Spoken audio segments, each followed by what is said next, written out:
ప్రభు నామమున అందరికీ శుభోదయం. ఈరోజు దేవుని వాగ్దానం ఏమనగా, కీర్తనలు 119వ అధ్యాయము 132వ వచనము. నీ నామమును ప్రేమించు వారికి నీవు చేయదగినట్లు నా తట్టు తిరిగి నన్ను కరుణింపుము.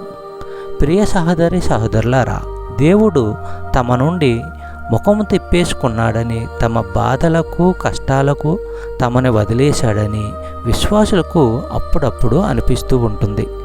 అలాంటి సమయాల్లో మన సొంత అభిప్రాయాలను మనోభావాలను నమ్మకూడదు. దేవుని మార్పు లేని వాగ్దానాలపైనే నమ్మకం ఉంచాలి. చెప్పబడిన వాగ్దానము దేవుడు దీవించి ఆశీర్వదించిన గాక. ఆమేన్.